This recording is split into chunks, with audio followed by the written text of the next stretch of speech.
Hey YouTube, it is the last week of the season. You have Great League, Ultra League, or Master League. So in terms of Great League top teams, I've already done many Great League top teams as early as last week for the Catch Cup, right? It's basically Catch Cup was just Open Great League. So what I want to do in this video is focus on the four Pokemon that people are trying to test out here. Kind of do like a mini Beyond the Hype of what is Cresselia, Giratina, Heatran, and Darkrai. And basically go over their pros and cons, where their strengths and weaknesses are, and if you're going to play with them, what teams to build. If you want to just look at, if you're not going to use these Pokemon, you want to look at other top teams, go check out my top teams video from last week. It'll have all the information that you need there. But let's start. I'm going to start in reverse order with Darkrai because it's the one that you're not going to use, right? If you just put Dark for Dark type Pokemon, here are all the Dark type Pokemon you're going to use before Darkrai, right? If you go to Darkrai, 794, and again, why is it so low? 149 attack, but defense and stamina is, if you breathe on this thing, it's gonna faint, right? 1500 overall stat product with a 149 attack and 106 with 95 stamina is pathetic. So with that alone, Snarl's a decent fast move, but and the charge moves are like, again, okay, right? You have Dark Pulse, 1.92 damage per energy for 50 energy. Shadow Ball, 100 damage, 55, 1.82. So not terrible moveset, not amazing. Like they're not amazing movesets, but they're pretty decent. But again, you can't overcome that lack of defense and stamina in the Great League. Put on the fact that you fight three weaknesses: Fighting Fairy, Bug, obviously fighting the most prevalent out of those three in the Great League. But just no real point of using it. If you're going to use a dark Pokemon, I think in terms of dark Pokemon I would use I think Mandibuzz is quite strong in this meta. I also love Sableye and Umbreon potentially as like both safe swaps there. So those are the three sort of dark Pokemon I'm using in this. In terms of the Pokemon that I don't think has a lot of play next is Heatran. It kind of suffers from the same problem where you have a higher attack Pokemon. The defense and stamina are pretty low, 114, 114. And then it just has the fast moves and the typing that kills it. The typing, adding that sort of steel typing just picks up a fighting weakness, which is unnecessary. Like I would rather just have a straight fire Pokemon that doesn't pick up that fighting weakness. So that's just the first thing right there with the typings. The moveset, yes, Fire Spin they got buffed this season, so it's for a 3-turn move. Again, decent damage, energy generation, okay. Magma Storm, pretty good move for only a 40 energy move, right? When you have a 40 energy move that does almost 2 damage per energy, that's that's a nice sweet spot to be in. So Magma Storm, very nice there. In terms of second moves, you don't need a second fire. You just run one of these other ones. So you have either Stone Edge, which is I think better coverage, right? Just for like flyers and stuff there, or Earth Power for grounds. I mean for steals and stuff, but you don't need a steel coverage. You have fire, right? So the only problem is if you run Stone Edge, Magma Storm, you have nothing for like Whiscash. So if you want something for like Whiscash, Earth Power, but if you're going to see Whiscash and stuff like that, you're double weak to ground anyway, so you're going to get killed. So again, this thing lacks based on stat product. Movesets are meh. First move is good, secondary move is meh, and then just the typing does not. Fire is kind of just bad in this meta with all like the mud boys in particular, ground and water running around, plus all the fighters running around, Annihilate and Poliwrath. There's no real point to use this. In terms of other fires, I mean, everyone knows I love Ninetales. Unfortunately, I wouldn't even recommend a Ninetales at this point. If I'm going to use a fire, there's really only 2 fires I'm going to use, and that's Skeldurge. Skeldurge ranked second here. I would use Skeldurge as my first fire Pokemon at 1, and then Talonflame again with the Incinerate and Fly. You can argue, you can use it. It's better in the Ultra League, I think, but you can definitely use it in the Great League. So that's 2 that you probably won't. I'm gonna save Cress for last because Cress is the obvious one. Giratina is an interesting one, and as you can see, it has jumped to 48, and this is where we got to go a little more in depth about the matchups. And why it's so high on the list is the fact that it kills a lot of the meta. So again, we first look at stat products. again, compared to the other legendaries we just saw, 1880 overall is not bad. A decent amount of like a mix of good stamina, pretty bad defense, but like okay attack, right? So your stat product, although I look for like a 2000 overall, 1880 with a decent stamina and okay attack products, not the worst for like a legendary Pokemon. Then we look at movesets, and of course, Shadow Claw, one of the best fast moves in the game in terms of energy generation and damage combo, right? So you have that great Shadow Claw, and then you get the sort of stab Shadow Ball, 55 energy for 120 damage, 2.18, right? So over 2 damage for a 55 energy move is huge. You have two options here. You run either Omnis Wind, which is a bait move, but has that 10% chance of boosting your attack and defense, which can be very, very overpowering if you hit that. Or you cover with Dragon Pulse 64-108, which has a way higher damage per energy. So there's a trade-off here, and you need to determine how you want to run with this Pokemon. The recommended move set is Omnis Wind, and the reason that is because a lot of the times in the simulations it comes down to potentially baiting, potentially getting a boost with Omnis Wind, and the fact that like in the 1 and 2 shields, if you have to go to 55 energy ball every like Shadow Ball every single time, it's gonna be tougher to win in like even matchups as opposed to like being able to throw a 45 energy move, right? Because if you have a 55-60, getting to the 55 much longer than it would take to go 45-55, right? So that is why Omnis Wind is the recommended moveset. Why would you use Dragon Pulse? If you were to ever safe swap this thing, you have absolutely nothing to throw at normal typings, right? Ghost double resisted by normal, Ghost resisted by dark. You would just have nothing to throw at multiple Pokemon. So they're just like instant losses. So you would run Dragon Pulse to be able to throw something. I would argue is if you're gonna be using this Pokemon in the Great League, I think you just run it kind of like you would think about running a Cofagrigus. Is you just are going to get killed by certain Pokemon. Make sure you have 2 answers to those Pokemon in the back. So why it is very strong, and let's go to the matchups here, is because it does deal with a lot of meta. So 2023 record overall, not amazing. And obviously the losses, like, again, normal typing Lickitung, Dark, Ice types, Charmers, Darks, like normal typing Ice, right? These are very obvious losses. This is probably bait dependent, unless you can go straight Earthquake. I know they're going to bait Hydro here. Let me just see if you can just go straight Earthquake on... No, see if you go straight Earthquake, now is that bait dependent on you? Can you go straight Shadow Ball? Yeah, so you can go straight Shadow Ball. This is very bait dependent on Swampert landing a Hydro Cannon. So if you shield up a Hydro Cannon, you'll flip that matchup. That's right. Like, you can just see it. Like, Water Pokemon, I don't trust that analysis. It is bait dependent. But then just look at the matchup wins. So the obvious ones are just anything that, like, counter user, you're resisting all these counter users. Annual hit super effective against Defenseoxys and Annihilate. And then Cresselia, and then Charge Bug, you resist the electric. Lantern, you resist the water and electric. Venusaur, you resist the grass and poison.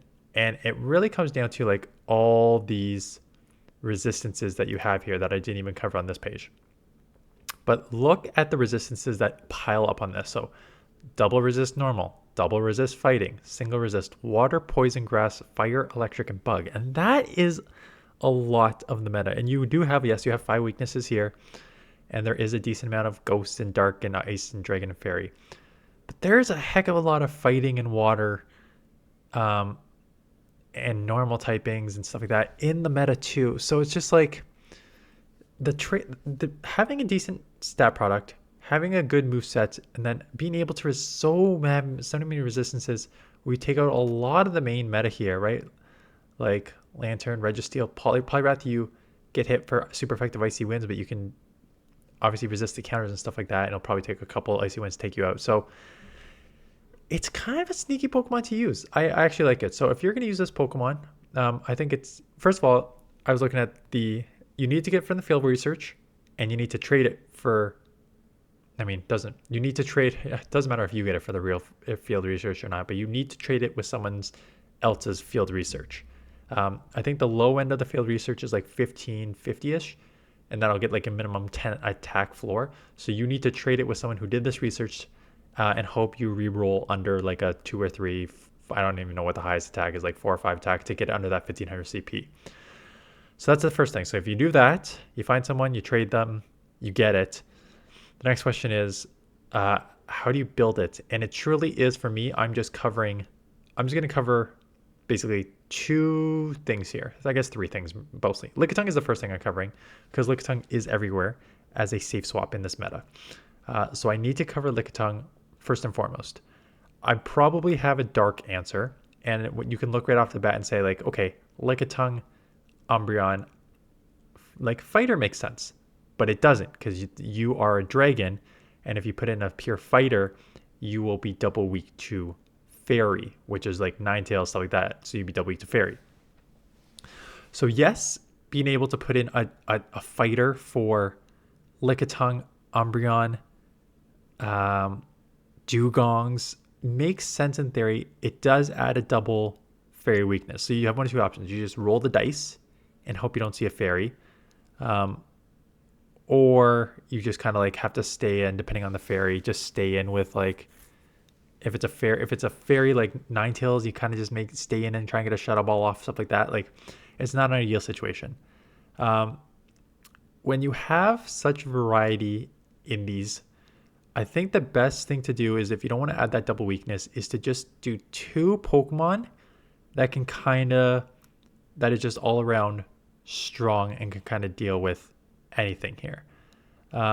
So trying to think off the top of my head. Let me just look at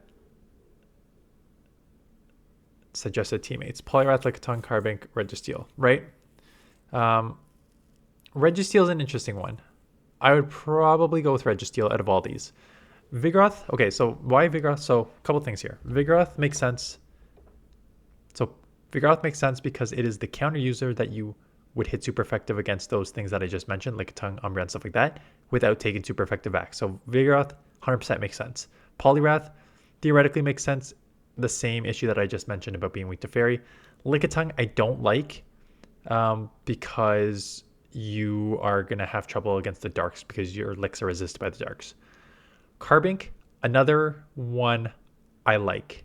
Carbink weak to like ground and water for the most part. Giratina will deal with that, but it does usually take care of all the fairies and ice and darks, right? Being a rock fairy definitely has that coverage there. So I like Carbink and I like Registeel just because Registeel is pretty safe, and just having that insane coverage with Focus Blast for all those things weak to fighting, and then Zap Cannon just for other stuff in general, I think is a great combo there. So if you're looking at suggested teammates on this list, I really do like Vigoroth, Carbink, and Registeel.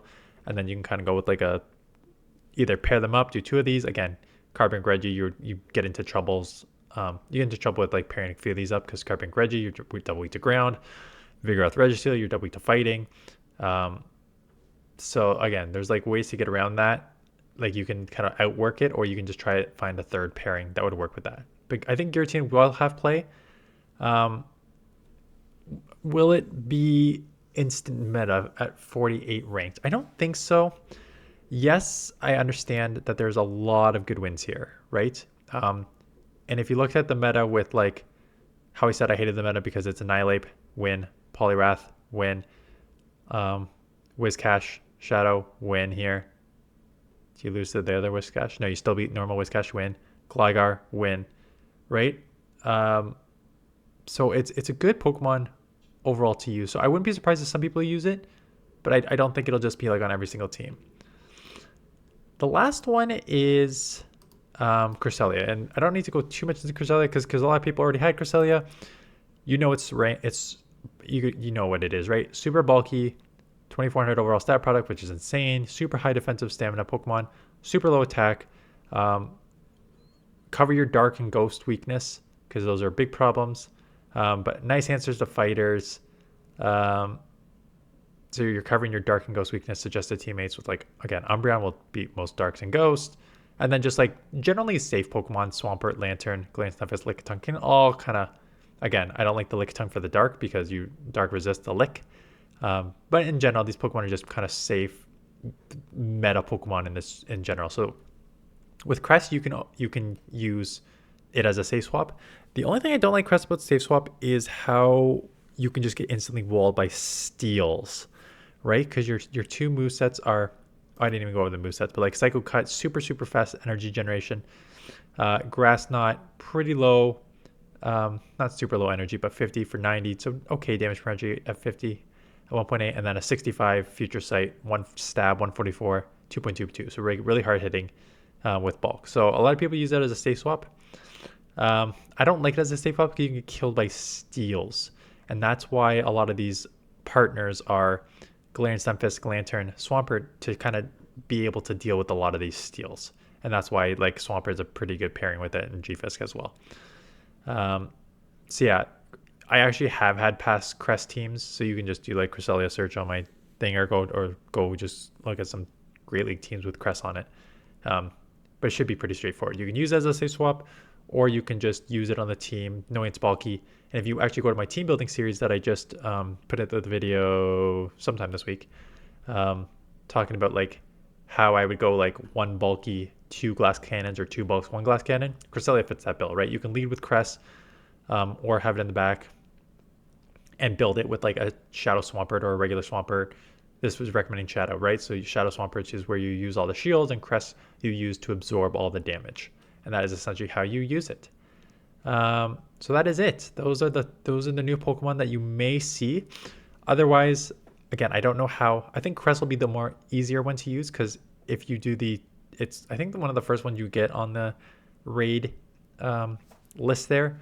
Plus, you don't need to trade for it, so it's just like there. So I think a lot more people will have Crests being used.